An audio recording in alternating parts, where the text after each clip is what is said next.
Ladies and gentlemen, in this RedGamingTech.com video, we're going to be doing further analysis of the PlayStation 4 and Xbox 720's specification in regards to how they stack up in terms of technology of the past, in terms of generational jumps, technology of the future, as well as the performances of certain key games, so you can get an idea of just what we're dealing with in terms of raw power. And we're even going to do some fun stuff like actually figuring out how much raw power we need to be able to emulate real life graphics, he says in big quotation marks. So let's first of all take a step back and remember that a video that I put out today, I'd encourage you to watch it just because, regards Xbox 360 and PS3 in terms of how they stack up against modern processors in, for example, mobile phones and other devices. And how it turns out is that the Tegra 4 devices are putting out around 80 glops, whereas the PS3 and Xbox 360 are putting out around 200. In other words, it doesn't take a mathematical genius to figure that it's not that much ahead. So by the time that Tegra 5 is released, there's a very, very good chance that we will, at least in theory, have the ability to emulate those type of graphics on mobile devices, for example tablets, although power could be a constraint, of course. So what about where we've come from? We're going to talk very briefly about previous generations. Now, I'm not going to bother to go too much into something like, say, the original Voodoo or, say, the, I don't know, Genesis or something, because I could be here all day. But what I will do is take a few previous consoles so we can at least have a look. And I think it would be fair, at least in my opinion, to take a look at, say, the PS2 and the original Xbox, then the Xbox 360 and PS3, and then, of course, the next generation, the PS4 and Xbox 720, as well as take some key games as well, just so you can see some milestones as well. So anyway, let's have a look at the original Xbox. So I'm not going to go too heavily into the specifications of the system, but I'll just quickly mention the basics. You are looking at 64 megabytes of RAM, a 733 MHz custom Pentium 3. It actually had some elements of a Celeron in there, by the way, just so you know. And supposedly the FSB frontside bus was running at around 133 megahertz, which gives you around 1 gigabytes per second bandwidth. As for the GPU, it's a 250 MHz custom designed NV2X. That would be from actually Nviida themselves. Okay, so what does that actually give us in terms of raw power? Well, you're looking at around 7.3 G-flops. So you can see right there, that's a pretty nice number actually for such an old console. That's damn impressive, in fact, and definitely more powerful than any of the other systems of that generation. Now, figures on the PS2 are a lot harder to find, it actually turns out. I've actually found one figure that says around 6 G-flops, which is less than the Xbox, but I'm actually surprised by that number, and I call that number into some question because I've always read that the Xbox One was significantly more powerful than the PS2. Regardless, let's just assume the figure's right, but for the purposes of this video, let's take the most powerful of the previous generations and let's talk about the original Xbox. So you've got 7.3 G-flops, which is a pretty respectable number, right? How does that stack up compared to, say, the Xbox 360 or PlayStation 3? I'm just going to round those two consoles off for the purposes of this, and let's just assume that we are going to talk about, say, the Xbox 360. You're looking at around 240 on the GPU alone, or combined with the CPU, which is 115 G-flops. You're looking at a combined performance of around 355 G-flops. Not too bad. Now, before we get into the current generation of consoles, let's take a sidestep and let's talk about games of the past. Why? Because all will come quite clear in the next few minutes. Okay, so the original Doom, which was released in 1993, most people were running that in 320 by 200. Yes, an astounding resolution, I am sure you'll agree. And most people would want to see that running in 30 frames per second, and that would be with 6 operations per pixel. So if you want to do the math, you can do so already, or you can just, listen to what I have to say. That would be 320 by 200 times 30, and then by 6 6, which would obviously give you the operations per pixel. That would give you 10 M-flops, okay? Which is pretty pathetic in today's numbers, and obviously any of the consoles and any of the systems we've mentioned now will easily be able to slaughter that. So let's jump into the time machine and let's go forward to 1998, which was the year that Unreal was unleashed to the world. That game, at the time, most people were running like 15-inch screens, maybe 17-inch if you happen to be lucky. And so most people were running in a resolution of 1024 by 768. Once again, we were going for the 30 frames per second mark, and this time 48 operations per pixel. So that'd be 1024 by 768 times 30 times 48, which gives you 1 G-flop. Now, I'm sure some of you guys would have heard of a certain demo that was released in 2011 by the name of Samaritan, and that of course used an Unreal Engine, so same, basically a massive evolution of, say, the original Unreal if you prefer. So that would be running at 1920 by 1080, or 1080p if you prefer, by 30 frames per second, and rather than the 48 operations per pixel, we are looking at 40,000 operations per pixel. So that would be 1920 by 1080 by 30 by 40,000. And that will give you 2.5 T-flops. Now remember, the original Xbox 360, or should I say the Xbox 360, runs at around 0.25 teraflops. So if you were to do a mathematical extraction on that, and you were to extrapolate that, look, this is basically the performance we've got, you can see an absolute huge disparity in just how much hardware specifications we've actually jumped ahead of. If that made any sense, I'm not really sure. Now, let's talk about the PlayStation 4 for just a moment. And we know the PS4 has a GPU, or supposedly anyway, a performance of around 1.8 T-flops. Now, it hasn't been exactly confirmed if this is including the CPU performance or just the GPU performance, as far as I know. But we can only take the numbers that we are given, so let's assume that that is system performance. I mean, it is an APU, so it is possible, but it's also possible that they're not combining everything. But let's just assume they are. That's about 1.79. I'm just going to call it 1.8 for the purposes of this. So you can see it's actually not the purposes of the demo that I mentioned already. So what else can we compare this to? Well, first of all, let's have a little bit of fun before we continue to be all serious for a moment, and let's talk about real life. If you were to look outside your window and you were to take a photo of that and put it into the computer, and you asked, a developer, hey, I want this to look real in your computer, how much power do I need? Well, let's do a little bit of fun and let's work that out. Well, actually, I don't need to work this out, because fortunately someone else has already done it for me. Tim Sweeney, who is the founder of Epic Games, who have obviously produced the Unreal Engine as well as the Unreal Games and various other titles, has been kind of talking about this. Now, a good enough approximation, this is his words, not mine, of visual reality, said that 5,000 trillion floating point operations per second, or teraflops.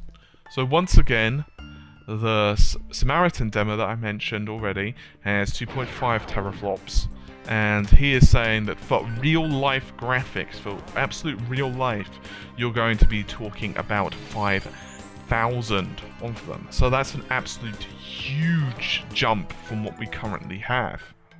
It's around 2,000 times, in other words, which is pretty astounding, actually. Similarly, he also mentioned that the days of seeing absolute huge jumps in visual quality are starting to become things of the past.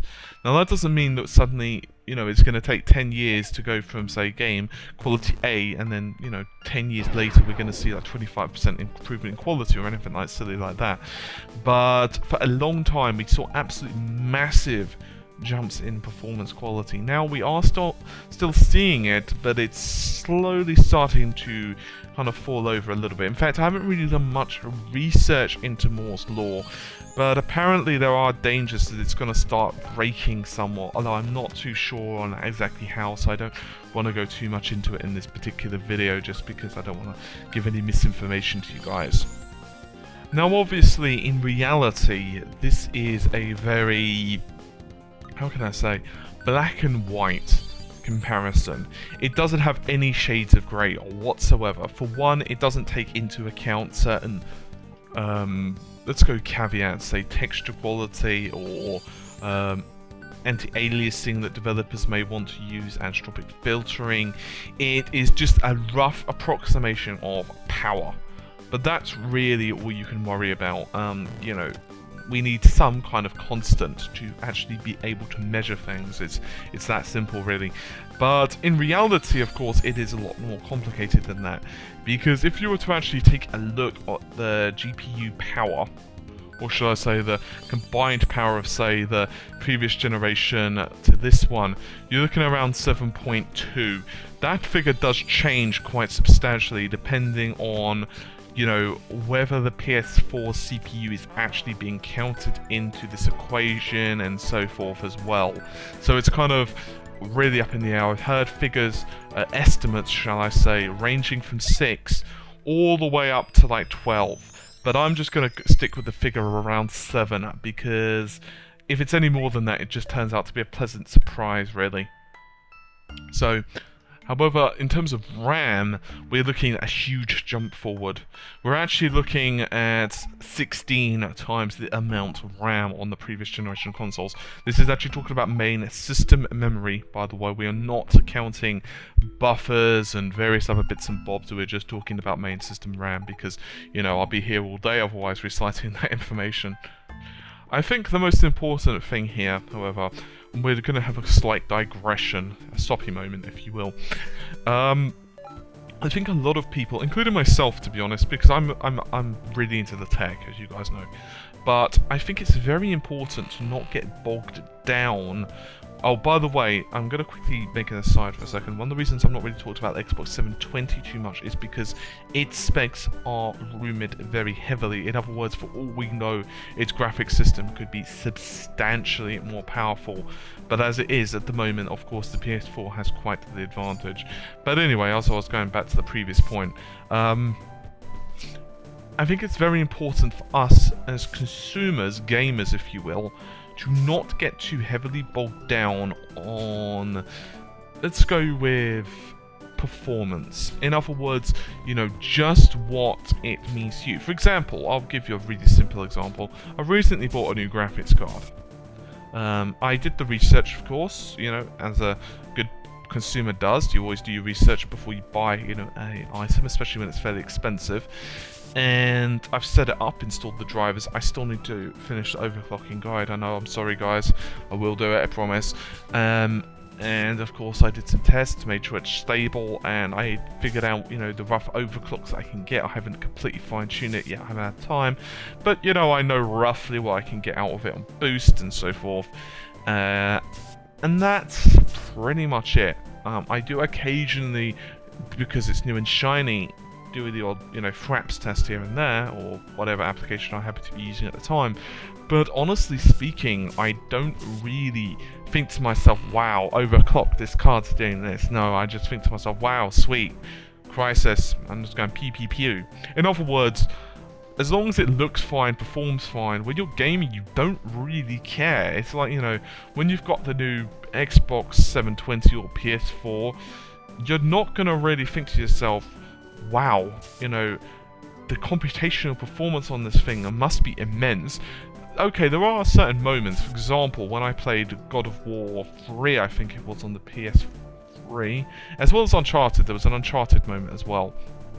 But certainly on God of War, I actually did think to myself, holy crap, I honestly didn't expect the PS3 to be able to perform this well on this game on such open environments. I honestly did think that.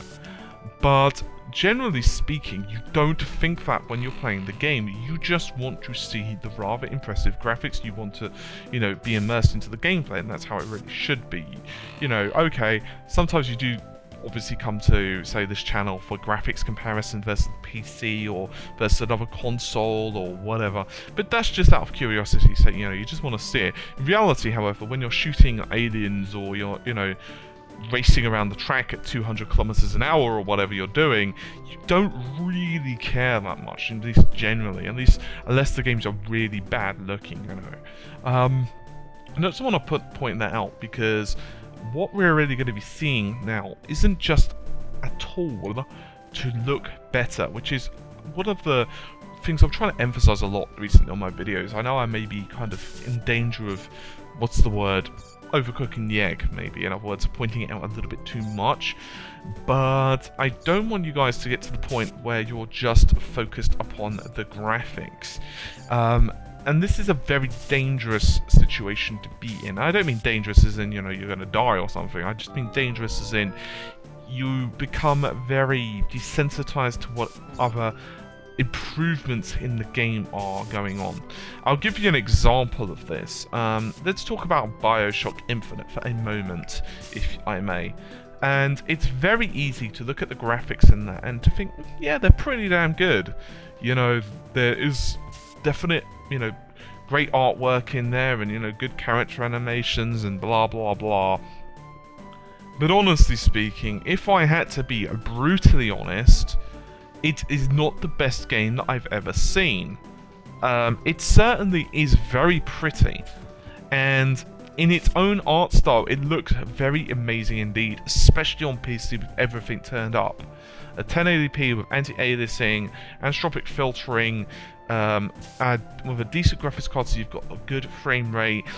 Everything else, it looks amazing. There's no doubt about it, but I have seen better looking games. However, what you've also got to remember is most of the work, well, a lot of the work isn't just being for the graphics. In other words, the CPU is not just purely rendering or helping the GPU or telling the GPU, to be more, you know, accurate, what it must render. In other words, all the work isn't doing that. It's also going on things such as the voices, AI, weapons, scripts, everything. And that, I think, is going to be a very profound medium, because ultimately some video games, especially, as I said, BioShock, Crysis, blah blah, they are almost interactive stories, and I think that improvements on this computational power are going to be very interesting to see what they're going to do. I remember back in the day, and I'm just going to kind of hark on for a moment, if I may, when I first played Unreal. And I played it on my old PC, obviously. It was 1998. I was pretty damn young at the time. In fact, I may have played it a year later in 99, but I'm not going to split hairs over a year. It was a long time ago, who cares? I was very young at the time, to be honest. I was quite young. And I'd recently installed a Voodoo 2 graphics accelerator into my PC by myself. I was, as I said, young, but did it regardless, and probably invalidated my warranty, but I actually removed it afterwards, and the shop that I bought it from think that they installed it without the warranty, but that's going kind of into a tangent. Anyway, as I was saying, when I first launched the game, and obviously it was in software to begin with back then, and I, you know, turned it into, you know, the correct settings for the graphics card, and turned it to 1024 and blah blah blah, and anyway, rebooted the game, of course, and honestly, past the title screen and actually playing the game, when I emerged from the crash pod, in other words, when I actually first stepped foot onto the main surface of the world, I honestly, my mouth honestly dropped. I was that shocked, and this is very similar to how I felt when I originally played Half-Life 1. A small story, if I may. Well, I'm doing that anyway, so, you know. One of my friends actually came round, and he'd been a PC gamer a lot longer than I had. We were both fairly young at the time. And he actually had recently bought an N64. And I actually really wanted to play it, but he just happened to be around my house that day. And I'd actually, as I've said to you, already just installed the Voodoo 2, and we'd both played Half-Life. Or we'd both seen it quite a bit, and then I said to him, wow, dude, you really need to come around my house. You haven't seen anything like this. And his mouth actually just went on the floor when he saw the opening sequence of Half-Life, the original Half-Life, of course. And I don't know if you guys have played the original Half-Life. If not, I'd highly recommend you do, or at least play Black Mesa, although you do need certain versions of Half-Life 2, I think, to play that. I'm not sure what though, so you'll have to Google that yourselves, I'm afraid. Regardless, when I first saw the tram opening sequence and, you know, all the helicopters going in the background and the amount of stuff, let's say stuff, that was actually happening, the amount of sequence stuff, and we played up to a while. I'm not sure exact period we played up to in the game, but it was certainly past when we actually got out of the first gun. And honestly speaking, we both knew that it was very special. We both knew that that was incredible. And of course, the games now have taken similar leaps. I've felt like this several times over. Now, the reason I hark on about this isn't just to recount my past, like, you know, granddad or something. I'm merely pointing out that, you know, graphic leaps are great, but one of the things that impressed us wasn't just the graphics, it was everything else that went on. It was the way the story was told, and this is why Half-Life won so many awards. It wasn't that you just felt like you were playing a game with impressive graphics, and this is actually another reason, in my opinion, that the original Unreal was good, but Half-Life was better. It's simply because Half-Life, the way it told the story with the power available to it, was incredible. And there are other examples as well. I'm not much of a Gears of War fan, but Gears of War on the original Xbox, the original Gears of War on the Xbox 360, there was one level, I don't remember it too well because it's been a long time since I played the game, but it was basically a level where you're in complete dark, or mostly in complete darkness, and you have to stay in the light, and you're kind of dealing with the krill, I think they're called, I'm not sure. They are basically the flying enemies, and they kill you if you go too much into the dark. I absolutely love that, because just how the lighting worked on that level, like I could replay that level like 2 or 3 times over. In fact, I did at some point, just because of the way the lighting worked and how everything did it. I knew that, you know, just a generation or two ago, you could have done that, but it would have looked really poor compared to how it did end up being. It was really impressive. And so if you were to look at, say, games now like the original Doom, with its 10 M-flops glory, one of the problems with that game was that you couldn't have a room upon room. In other words, one of the limitations of the engine was that you couldn't have, say, one room on top of another room. Therefore, that was just a problem with the engine, and there were ways around it. And as computers become more powerful, of course, levels became completely more complicated. For example, if you were to take a look at, say, Duke Nukem 3D, which didn't have the OpenGL modifications of, say, the later Quakes, but it did look incredible, and more to the point, it had so many destructible environments, you know, so many secrets and so on. Doom had a lot of secrets as well, by the way, but not to the point of Duke, in terms of Dukes were everywhere. You could basically rocket propel your way up to a secret. It was incredible, just the way it was all put together. And that, in my opinion, is really what we should be seeing. Games like God of War and so on, that's what I want to see in terms of this computational power. Now, let's for a moment get back onto the subject of actual raw hardware and figures. We know that the Xbox 360 and PS4 and all the other consoles, we know what they've been able to put out, as I said before. You're looking at around 1.79/1.8 for the PS4. We're not sure, as I said, if that's including the CPU, at least in the figures I've looked at. But from what I've seen, let's assume it is, just for a moment. You're looking at, say, the GeForce Titan, which of course is PC. You're looking at about 4.5 T-flops, though, you know, quite a substantial jump once again. And honestly speaking, most of the GPUs now are becoming insane. and we're talking about a massive level of parallel computing. And I'm going to probably do other videos on this at some point, further discussing parallel computing, as well as some of the other benefits that it can have, because I think a lot of the time people really think it's just limited to benefits such as physics, but it's not. Parallel computing can actually do a lot, including video decoding / encoding.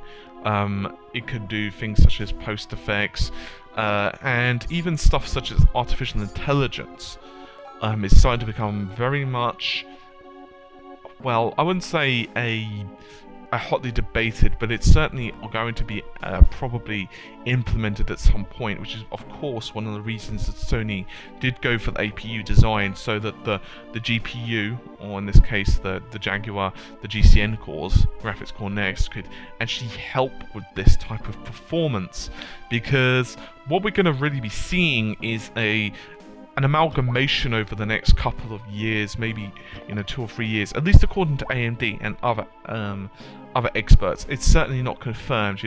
No one's come down from, no one's come back on a DeLorean from 10 years from now and said this is how this is going to have progressed, because it's very difficult to do those kind of comparisons, because honestly speaking, just a tiny, well, what can seem like a tiny invention can massively throw off history. But let's assume that they are right, then we are going to be looking at APUs becoming the norm, which could be an absolute fantastic thing if they are done right. In other words, they're very scalable with, say, discrete graphics card solutions. In other words, you can have an APU in, say, for example, your desktop, and have, let's say, the new Radeon in there, or the new GeForce in there, and they will combine together. At least in the case of the the AMD systems, you're going to be looking at kind of a crossfire. At the moment, it's not working as well as maybe it will do in the future. But certainly in the future, you can have a case where the APU is handling some, say, physics and, say, I don't know, the AI with its parallelism, as well as the scalar operations. And then of course you've actually got the GPU itself, the discrete GPU, performing things such as texture operation and anti-aliasing and whatever else it needs to do. So yeah, there's going to be quite an improvement over the next couple of years. We are going to be looking at huge leaps forward. Now, the Unreal Engine is supposed, I'm talking about Unreal 4 engine, is still being worked on. At the moment, there are issues getting it to work completely with the PS4, but they are temporarily. In other words, while some aspects of it will have to be cut, it's looking like the lighting, the certain lightings will not be available on the PS4 version. And from what I've read as well, I'm going to probably do this in another video so I can do a lot more analysis upon it, but it looks like they've also had to make some sacrifices in terms of the debris and various other bits and pieces as well. That's from Epic, that's not from me. But certainly we're going to be seeing quite an improvement over that.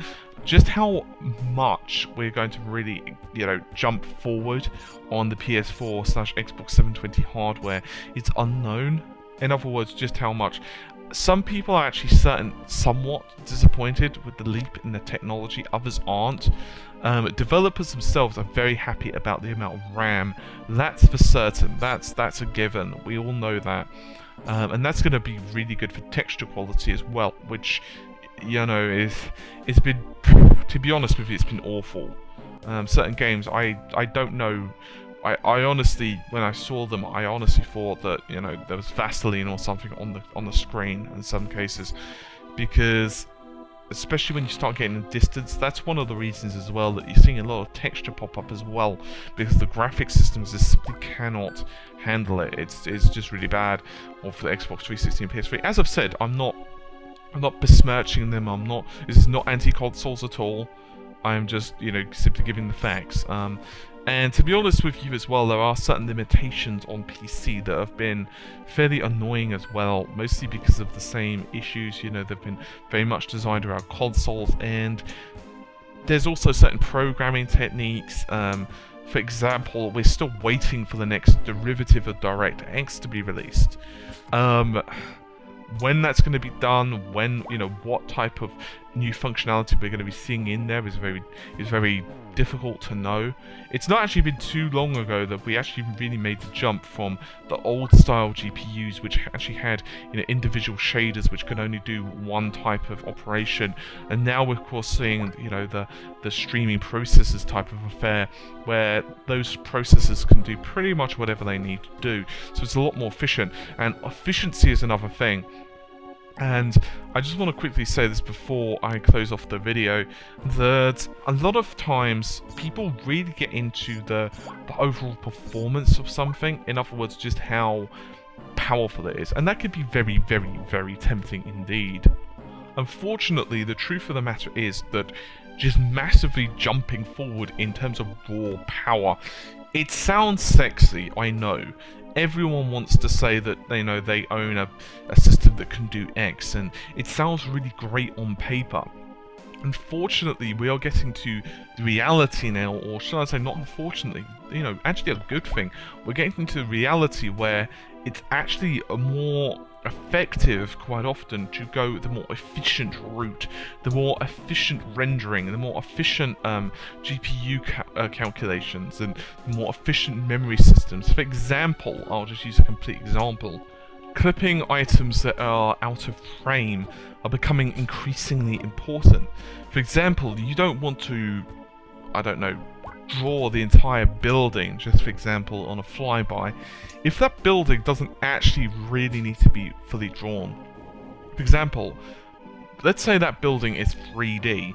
Why would you draw, I don't know, 3/4 or the whole building if only like 1/3 or 1/4 of it's in view? It just doesn't make sense. This is just examples of just how efficiency is very, very, very important. There are other examples as well. I mentioned this one a dozen times over, but I think it just keeps repeating. The original GeForces, when they were first released, they didn't have enough memory bandwidth to really be, well, perform as well as they should do. So even though the GeForce 2 obviously did improve on its hardware specifications, it was actually, funnily enough, that the GeForce 2's memory improvements were actually really what kind of hit home. And indeed, even the GeForce 3 did the same thing. It made further improvements to the way the memory was handled. This is what I'm saying, raw power is not just what you have to take into account. It's also the ease of programming, it's also just the efficiencies of the system. A very efficient system can sometimes outperform a very inefficient system, simply because it doesn't have the massive overheads that are otherwise required.